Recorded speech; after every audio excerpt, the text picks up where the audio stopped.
नमस्कार। YouTube channel maths era and civil engineering by R P. Vyas से मैं R P. Vyas diploma first year second semester की उन सभी स्टूडेंट्स का हार्दिक स्वागत करता हूं जिनको सब्जेक्ट कोड 2005 यानी कि इंजीनियरिंग मैकेनिक्स में यूनिट 4 के अंतर्गत centroid and centre of gravity की अच्छी तैयारी करनी है। देखिए, ये मेरा वीडियो नंबर 9 है। आप देख रहे हैं वीडियो नंबर 9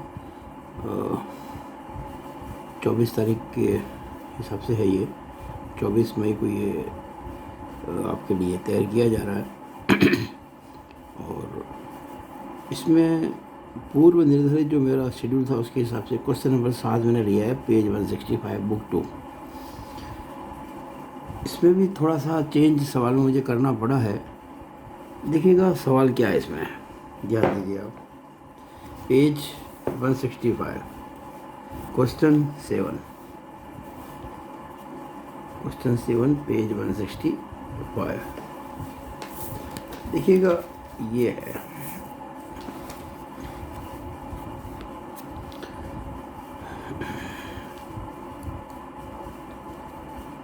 दस सेंटीमीटर व्यास की यानी डायमीटर 10 सेंटीमीटर एक वृत्ताकार समरूप प्लेट। वृत्ताकार समरूप प्लेट का मतलब यह है कि सर्कुलर एंड होमोजीनियस, मतलब इसकी प्लेट की थिकनेस जो भी है हर जगह बराबर है कि किनारे से यानी उसकी जो एज है उससे एक ऐसा वृत्ताकार भाग काटा गया जिसका व्यास 5 सेंटीमीटर है। It means a circle of diameter 5 centimetre is cut out from edge of a circular plate having diameter 10 centimetre. तो शेष भाग का गुरुत्व केंद्र ज्ञात कीजिए। Find the CG of the remaining part. यहाँ फिर यही चीज़ है कि CG तो ज्ञात कीजिए, और कहाँ से ज्ञात कीजिए, किस पॉइंट से ज्ञात कीजिए, किस रेफरेंस से ज्ञात कीजिए, ये इसमें नहीं कहा है। अच्छा, कभी ये प्रश्न में नहीं कहा जाए ना तो उत्तर में देना चाहिए। जिसका आंसर दिया है 0.833 सेंटीमीटर, करेक्ट है। लेकिन ये CG की पोजीशन कहाँ से है? सर्कल के सेंटर से है। तो इसमें आंसर में लिखना चाहिए था कि 0.833 centimetre from centre of the circle या from centre of the circular plate. या तो आंसर में लिखना चाहिए था या क्वेश्चन में पूछना चाहिए था इस प्रकार से कि शेष भाग के गुरुत्व केंद्र की स्थिति सर्कुलर प्लेट जो है, ओरिजिनल वृत्ताकार जो समरूप प्लेट है, उसके केंद्र से स्थिति ज्ञात करो, तब ये आंसर होता। या ये आंसर साथ लिखा जाना चाहिए केंद्र से दूरी। जो भी हो, मैंने इस क्वेश्चन में थोड़ा सा बदलाव करके लिख दिया है। क्वेश्चन देखिएगा। 10 सेंटीमीटर व्यास की एक समरूप वृत्ताकार प्लेट के एक किनारे से एक ऐसा वृत्ताकार भाग काटा गया। ये देखिए, 10 सेंटीमीटर व्यास की एक समरूप वृत्ताकार प्लेट के एक किनारे से एक ऐसा वृत्ताकार भाग काटा गया जिसका व्यास 5 सेंटीमीटर हो। तो शेष भाग के गुरुत्व केंद्र की स्थिति वृत्ताकार प्लेट के केंद्र के संदर्भ में ज्ञात कीजिए। सबसे पहले तो आपको मैं पहले कई बार कह चुका हूँ कि drawing is the language of engineers. आप जितना अच्छा फिगर बनाएंगे समझा के, उतना ही अच्छा आपको समझाने में आसानी होगी क्वेश्चन के सॉल्यूशन को। देखिए, मैंने एक ये सर्कुलर प्लेट बनाई है, दिख रही बड़ी वाली, जिसका डायमीटर कितना है 10 सेंटीमीटर। देखिए 10 सेंटीमीटर इसका डायमीटर। ये यहाँ से लेके यहाँ तक हम डायमेंशन यहाँ भी शो कर सकते, लेकिन यहाँ शो करता ना तो सारा ये कट जाता बीच से। इसलिए यहाँ से मैंने क्या किया, हल्की सी लाइन खींची, यहाँ से लाइन खींची और यह लिख दिया 10 सेंटीमीटर। अब ये जो प्लेट है 10 सेंटीमीटर डायमीटर की, इसके एक किनारे से लिखा ना, एक किनारे से, किनारा कहीं भी हो सकता है, किनारा यहाँ भी हो सकता है, यहाँ भी हो सकता है। मैंने क्या किया, ये जो हॉरिजॉन्टल लाइन है ये जहाँ काटती है सर्कल को, उसको किनारा मान लिया, इजी रहता है। वैसे हम कहीं भी ले सकते थे, कोई फर्क नहीं। अभी आपको अलग से फिगर बना के भी बताऊँगा मैं आपको। तो ये किनारा था, इस किनारे से हमने यानी इस किनारे को टच करता हुआ एक सर्कल काट दिया। ये खाली दिख रहा है आपको, सफ़ेद सफ़ेद पूरा काट के अलग कर दिया इसको। इसका डायमीटर कितना है 5 सेंटीमीटर।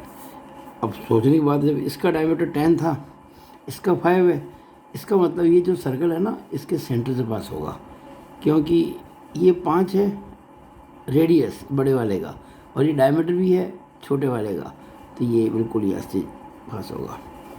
ये मैंने एक सर्कल बनाया, ये मैंने एक्चुअल बनाया है, नाप के बनाया है। और ये जो आपने एक सर्कुलर पोर्शन काटा, इसको काट के अलग कर दिया, खड्डा हो गया, ये सुराख बन गया। तो बाकी जो हिस्सा बचा वो मैंने लाइनिंग कर दी। देखिए लाइन की हुई, ये रिमेनिंग पार्ट है बचा हुआ।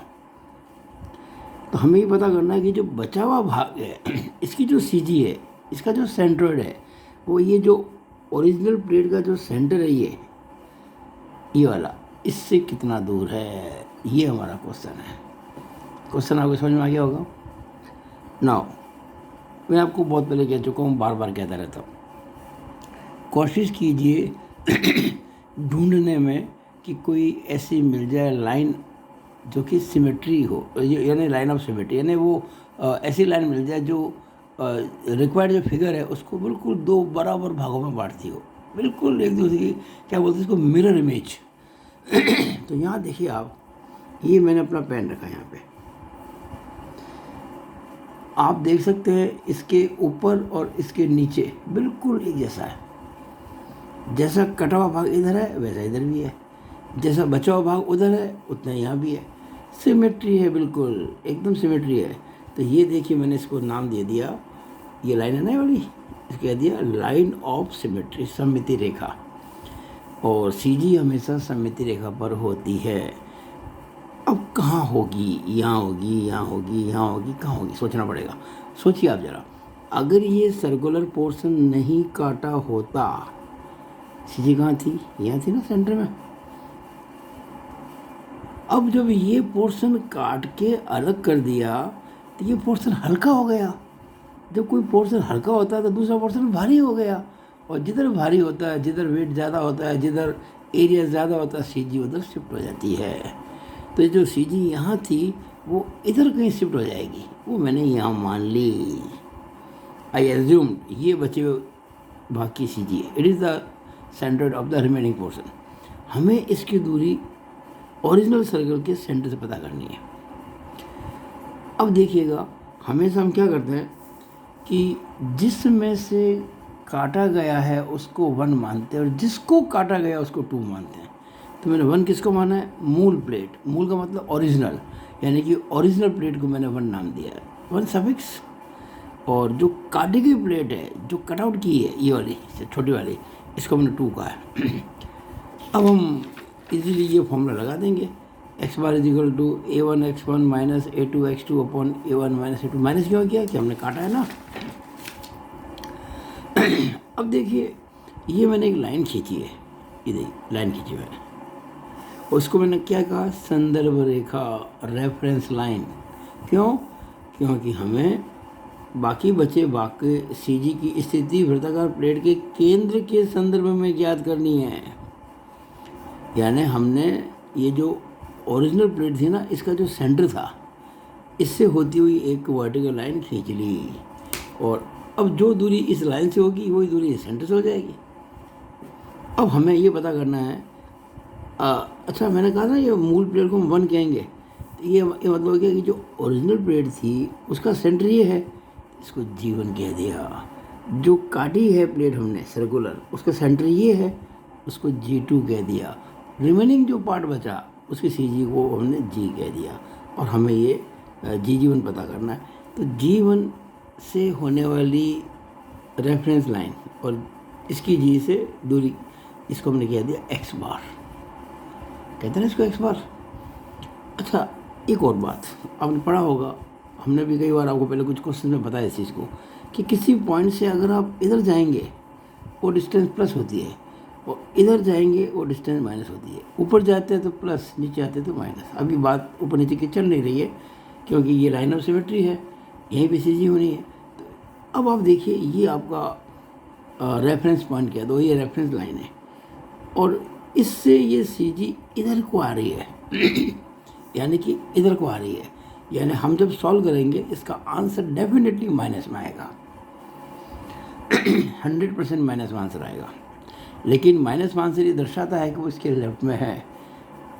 अब हमको जब हम मान चुके हैं इसको ओरिजिनल प्लेट को 1 और कटी हुई को 2, अब हमें ओरिजिनल प्लेट का एरिया निकालना है, कटी हुई प्लेट का एरिया निकालना है। ओरिजिनल प्लेट की जो CG है G1 उसकी रेफरेंस लाइन से डिस्टेंस पता करनी है, और जो काटी गई प्लेट है उसकी जो CG है G2 उसकी भी रेफरेंस लाइन से दूरी पता करनी है। तो देखिए A1, अच्छा R1 कितना हो जाएगा, जब इसका डायमीटर 10 है तो रेडियस कितना हो जाएगा 5 सेंटीमीटर, और जो काटी गई प्लेट है उसका डायमीटर कितना है 10, ये आपको सॉरी डायमीटर कितना है 5, रेडियस कितना हो जाएगा उसका आधा 2.5 यानी कि 2.5 और ये 5, तो R2 इक्वल टू 5/2 यानी कि 2.5 सेंटीमीटर। ये फॉर्मूला हो गया। नाउ A1 क्या था, ओरिजिनल प्लेट का एरिया पाई R स्क्वायर होता है ना फॉर्मूला, या पाई R1 स्क्वायर हो जाएगा, और ओरिजिनल प्लेट का डायमीटर 10 है, रेडियस 5 है, तो पाई इंटू 5 स्क्वायर यानी कि 25 पाई सेंटीमीटर स्क्वायर। A2 पाई R2 स्क्वायर, पाई R2 2.5 अभी बताया मैंने आपको। सॉल्व करेंगे 6.25 into pi centimetre square. X1 0, ये बहुत इंपॉर्टेंट बात है। X1 0 क्यों हुआ, देखिए ये हमारी रेफरेंस लाइन है और इस रेफरेंस लाइन पर ही G1 आ रहा है, तो इस G1 पॉइंट की इस लाइन से दूरी 0 होगी। जब ये पॉइंट इसी लाइन पर आ गया तो लाइन से दूरी तो 0 ही होगी ना। हाँ, ये पॉइंट अगर यहाँ होता तो कुछ दूरी होती, वहाँ होता तो कुछ दूरी होती, तो लाइन पर ही आ गया। जब लाइन पर आता है तो उसकी कोई डिस्टेंस उस लाइन से नहीं होती है, तो X1 बार कितना हो गया 0, सॉरी X1 कितना हो गया 0। नो X2 का मतलब ये जो रेफरेंस लाइन है इसकी G2 से दूरी, और ये दूरी इसके राइट बना पे जा रही है, देखिए इधर जा रहा है यानी प्लस, यानी कि ये 2.5 प्लस 2.5 सेंटीमीटर प्लस। अब ये फॉर्मूला हमारा सब वैल्यू पुट की हमने यहाँ पे, ये तो 25/0 हो गया, 0 माइनस ये जब वैल्यू सारी पुट करेंगे ना सारी, आप इसको एक बार देख लीजिएगा, आप इसको पॉज करके आप चाहे इसको से उतार सकते हैं, फिर इसको भी उतार सकते हैं। जब सारी वैल्यू पुट की तो हमको आंसर मिला माइनस का 0.833 सेंटीमीटर। मैंने आपको कहा था ना माइनस में आंसर आएगा, लेकिन आंसर हम देंगे 0.833, माइनस में लिखेंगे और यहाँ लिख देंगे कि संख्यात्मक दृष्टि से न्यूमेरिकली पॉइंट ऑफ व्यू। हाँ, एक साथ में नोट जरूर लगाएंगे कि नेगेटिव साइन ये दर्शाता है कि शेष भाग का केंद्र वृत्त के केंद्र से बाईं तरफ है। मैं अगर इसको इंग्लिश में बोलूँ तो क्या बोलूँगा, the negative sign shows that the centroid of the remaining part is in left hand side of the centre of the original plate. तो मुझे उम्मीद है कि आपको ये अच्छा लगा होगा। अच्छा, यह एक बात मैं कुछ आपसे और करना चाहूँगा। मान लीजिए कि ये ओरिजिनल प्लेट है और ये जो है आपने जो प्लेट काटी है वो है। अब हमने मान लो इसको मैं आपसे कहा जाता कि जो मूल प्लेट है उसके उस तरफ से जिधर से प्लेट काटी नहीं गई है वहाँ से दूरी याद करो। तो हम क्या करते हैं अपने हिसाब से जो हमेशा करते हैं, इसको मानते हैं रेफरेंस लाइन, ये रेफरेंस लाइन होती। उस केस में A1 वही होता जो पहले था, A2 वही होता जो पहले था। इस बार X1 0 नहीं होता क्योंकि ये G1 है और ये लाइन रेफरेंस है। इस बार X1 5 होता और X2 इस बार 2.5 नहीं होता। ये 5 तो ये है और 2.5 ये है, तो 7.5 होता। और फिर आप फॉर्मूला लगाते एक्स बार, जैसे ये है ना, ये सीधी ये होती इसकी, तो ये हमारा ये आंसर होता है एक्स बार। तो एक्स बार कैसे फॉर्मूला निकालते हैं अपन, कैसे निकालते हैं, A1 X1 minus A2 X2 upon A1 minus A2, ये सारी value A1 A2 X1 X2। इस बार ये जो आंसर आएगा ये कितना आएगा, आप उसको करके देख लें, इसलिए आपको मैंने बताया। देखिए अभी हमारा आंसर आया था 0.833, ये कितना है 5, तो 5 में से 0.833 घटाओ 4.167। आप अगर इस प्रकार से करते या इसको रेफरेंस बनाने करते तो इसका आंसर आता 4.167। आप करके देखें, मैं चाहूँगा आप करके देखें।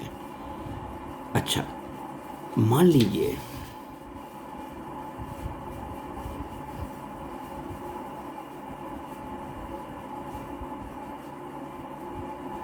ये होती है रेफरेंस लाइन। तब क्या होता, अब क्या होगा, सीधे यहाँ आएगी ना, यहाँ ये बची हुई बाकी। तो इस बार चूंकि ये इसके लेफ्ट में आ रही है तो ये एक्स बार फिर माइनस में आएगा, लेकिन कितना, ये 0.833 था, ये 5 है। तो इस बार जो एक्स बार आएगा, चूँकि आप इधर जा रहे हैं ना, तो माइनस का 5.833 आएगा। आप रेफरेंस पॉइंट को बदलते ही ये पाएंगे कि सी जी की पोजीशन बदल गई है, डिस्टेंस बदल गई है, एक्स बार बदल गया है। A1 A2 वही रहेगा। इस बार देखिएगा, अगर मैं आपसे x1 पूछूँ कितना आएगा, क्योंकि इधर जाएंगे ना तो माइनस का 5 सेंटीमीटर। अगर मैं x2 पूछूँ कितना आएगा, ये सेंटर है ना, तो माइनस का 2.5 सेंटीमीटर।